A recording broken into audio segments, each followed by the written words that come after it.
चंद गांधी। पता सत्याग्रह आश्रम अहमदाबाद।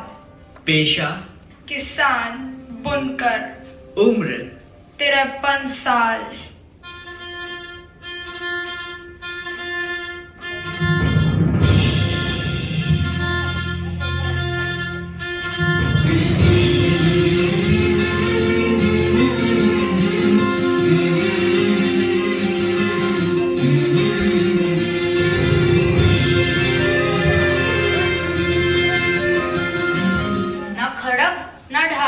फिर भी पूरा देश आपके साथ। बिना गांधी भारत के बारे में सोचना भी असंभव बना दिया। हम नई पीढ़ी के लोग ये समझना चाहते हैं कि कैसे आपने इस देश को जगा दिया। मोहन को अंधेरे से हमेशा डर लगता था। उसे लगता था कि रात के अंधेरे में कोई भूत आ जाएगा और उसे पकड़ लेगा। उस रात को बहुत अंधेरा था और उसे दूसरे कमरे में जाना था। उसने यत्न किया, परंतु वो अपनी जगह पर जम सा गया और उसका दिल जोर से धड़कने लगा। उसकी दाई अम्मा दरवाजे के पास ही खड़ी थी। उसने हंसकर पूछा, क्या हुआ बेटा? दाई, मुझे बहुत डर लग रहा है। किस बात का डर बेटा? देखो कितना अंधेरा है। मुझे भूतों से डर लगता है। अंधेरे में वो मुझे पकड़ लेंगे। मोहन की आवाज डर के मारे कांप रही थी। रंभा ने प्यार से उसके सर पे हाथ फेरा। अरे, अंधेरे से भी कोई डरता है? मेरी बात सुनो, राम जी को याद करो, फिर कोई भूत तुम्हारे पास नहीं आएगा। कोई तुम्हारा बाल भी बांका नहीं कर पाएगा। राम जी तुम्हारी रक्षा करेंगे। सच? राम जी मेरी रक्षा करेंगे? तो फिर मैं राम जी के नाम का जाप करूंगा। रंभा की बातों ने मोहन को साहस दिया और वो राम नाम जपते हुए कमरे से बाहर निकला। और उस दिन से न मोहन कभी घबराया और न उसने कभी खुद को अकेला पाया। राम जी जो उनके साथ थे और इसी विश्वास ने गांधी जी को पूरे जीवन ताकत दिया।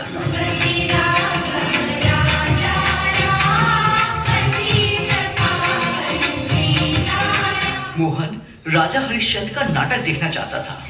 वो अपने पिताजी के पास गया। पिताजी, चलो ना नाटक देखने चलते हैं। कौन सा नाटक बेटा? राजा हरिश्चंद्र। मगर वो काम में बहुत व्यस्त थे। देखो बेटा, मैं काम में थोड़ा व्यस्त हूँ, किसी और दिन चलते हैं। तो पिताजी, क्या मैं अपने दोस्तों के साथ चली जाऊँ? ठीक है, पर अपना ध्यान रखना। और हाँ, नाटक खत्म होते ही सीधा घर आ जाना। नाटक में राजा हरिश्चंद्र अपना वचन निभाने के लिए अपना राज्य, पत्नी और बच्चों को खो देता है। नाटक के अंत में सभी की आंखों से आंसू निकल आए। इस कहानी ने मोहनदास के मन पर बहुत गहरा प्रभाव डाला। उसने सोचा कि उसे भी राजा हरिश्चंद्र की तरह ऐसी शक्ति मिल जाए जिससे वे सत्य की खातिर किसी भी संकट का सामना कर सके। वो एक महान आदमी थे। उन्होंने सत्य के लिए अपना परिवार और राज्य दांव पे लगा दिया था। यह नाटक बहुत ही अच्छा है। उन्होंने मुझे सत्य की ताकत दिखाई। हम सभी को उनकी तरह सत्यमय जीवन जीना चाहिए। ये तो असंभव है मोहन। क्यों असंभव? क्यों? हम जैसे लोगों के लिए ऐसा जीवन बिताना कठिन है। पहले भगवान पर विश्वास होना चाहिए, फिर कड़ी मेहनत से हम अपना जीवन सत्यमय कर सकते हैं। आज इसी क्षण से मैं सिर्फ सत्य के राह पे चलूंगा। मोहन, ये इतना आसान नहीं है। चलो देखते हैं। और उस दिन से मोहन ने सत्यमय जीवन बिताना शुरू किया। बड़ा होकर उसने अपना जीवन सत्य के लिए दांव पर लगाया।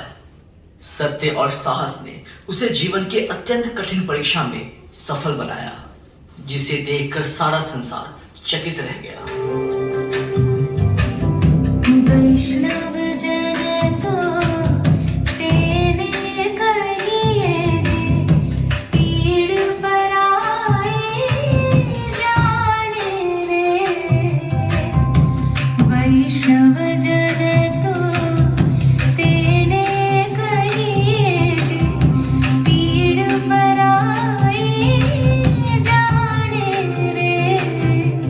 साउथ अफ्रीका में भारतीयों को शूद्र समझा जाता था तथा हीनता से देखा जाता था और उन्हें कूली बुलाया जाता था। जल्द ही गांधी जी को भी यह अनुभव सहना पड़ा।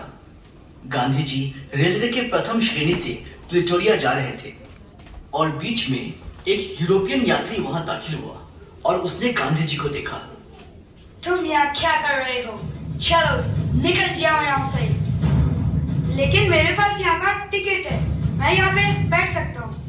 लेकिन ये कोच सिर्फ गोरों के लिए है। तुम यहाँ से निकलो वरना मुझे स्टेशन मास्टर को कंप्लेन करनी पड़ेगी।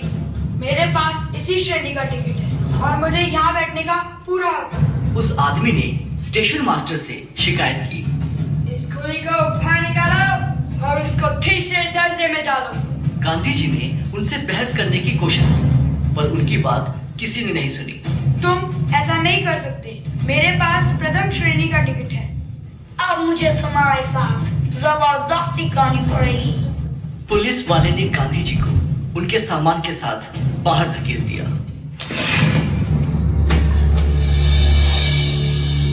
ट्रेन चली गई। गांधी जी ने कड़ी सर्दी में रात गुजारी लेकिन उन्होंने अपने सामान को छुआ तक नहीं।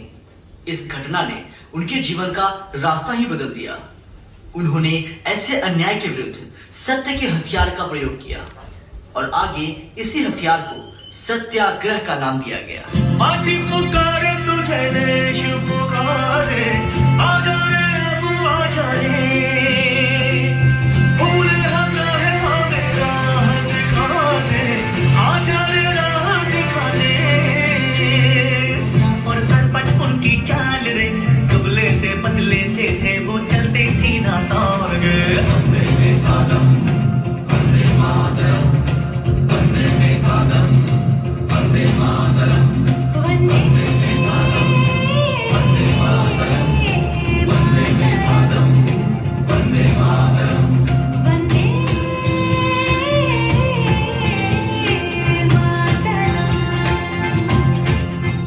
गांधी जी से मिलना बच्चों को बहुत अच्छा लगता था।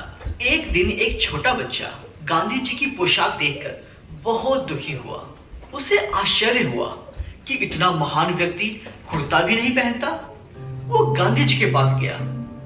गांधी जी, आप कुर्ता क्यों नहीं पहनते? बेटा, मैं गरीब आदमी हूँ, मैं कुर्ता नहीं खरीद सकता। आप चिंता ना कीजिए, मेरी माँ आपके लिए नया कुर्ता सिलवा देगी। तुम्हारी माँ ठीक है, पर वो मेरे लिए कितने कुर्ते सिलवाएगी? जितने आप चाहो। सिर्फ मैं अकेला ही कुर्ता पहनूं, ये अच्छा नहीं लगता। मेरा परिवार बहुत बड़ा है बेटा। क्या तुम्हारी माँ मेरे 40 करोड़ भाई बहनों के लिए कुर्ते सिलवाएंगी? वो लड़का एकदम सोच में पड़ गया। उसे यह एहसास हुआ कि गांधी जी पूरे देश को अपना परिवार मानते हैं और खुद को उस परिवार का एक मुख्य। सारे देशवासी